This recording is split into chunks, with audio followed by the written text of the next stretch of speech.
Nelson Mandela said, forgiveness liberates the soul. It removes fear. And that's why it's such a powerful weapon. The whole world looked on as this great man inspired this resilient nation with forgiveness and compassion. And chatting to me on this subject today, we have clinical psychologist Clint Maggard with us in studio. Welcome, Clint. Thank you. Tell me about the concept of forgiveness. Forgiveness is quite a grand concept. I realize, like all religious texts mention forgiveness. It's mentioned and kind of studied by lots of disciplines, you know, from a legal aspect, from a psychological aspect, and also from a religious component. So there's something really great about it and quite grand and almost not human. You know, okay. I think when there's great feats of forgiveness, we almost see somebody as embodying something quite spiritual about them. And then on another level, forgiveness is quite commonplace. You know, forgiveness is every day. Yeah. We teach our kids about forgiveness, to say sorry. We recognize that like people wrong us all the time, and we quite quickly, even without thinking about it, have to kind of let it go and forgive them. So would you agree then, and I think it's one of the reasons that Madiba is seen as this superhero, because he embodied this concept of forgiveness in a truly actionable way. Yeah.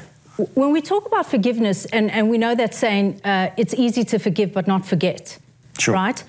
Does the not forgetting hold you back from truly healing? Yeah, so the difficulty is, I mean, like I say, it depends on the degree, right? Yeah. It depends on the wrongdoing, what's been done to you, whether you're able to forgive or not. If you don't really forgive, if you don't allow yourself to kind of move past that, you often stay in a space of like being angry and resentful kind of all the time. And it tends to have an energy that's quite stuck.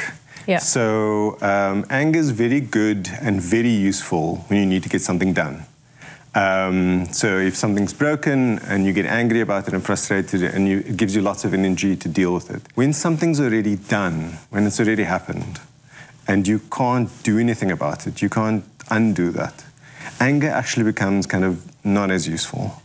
And so you actually do need to forgive. So there is a need, in order for us to have new experiences and to experience like other aspects of life and kind of move on, to not hold what's happened to us and what's been wronged in our consciousness all the time. Yes, yes. And so there is a need for a version of forgetting.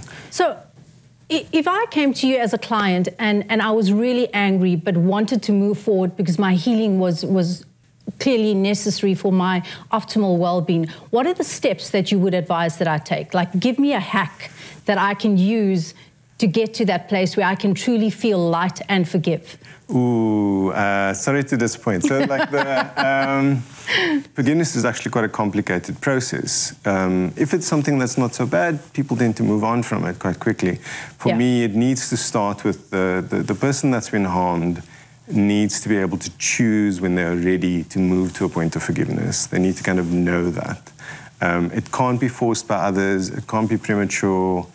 And for me, there's lots of things that could help forgiveness. An apology, penance, some kind of justice or fairness. Lots of people talk to me about, you know, they're not able to forgive because things feel unfair. Unfortunately, that's not always possible, right? You can't always. Sometimes the person that's harmed you is passed on.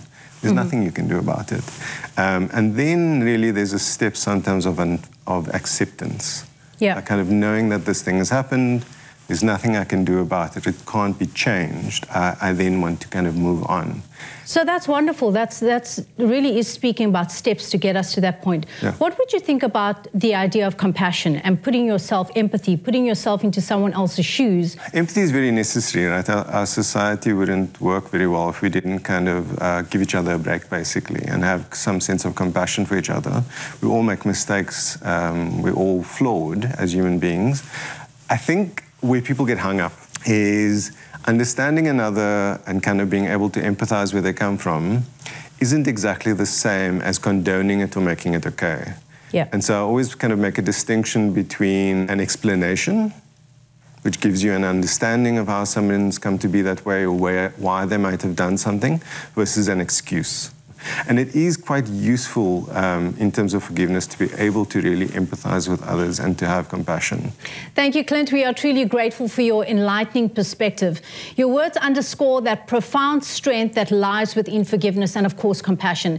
They illustrate how powerful these emotions can be when catalyzing healing, allowing us to transcend past difficulties and obviously to move forward. We'd also love to hear from you on your fondest memory of Madiba. Hop onto our social media pages and share with us a memory that you have of him. And don't forget to use the hashtag #AfternoonExpress. We'll see you soon.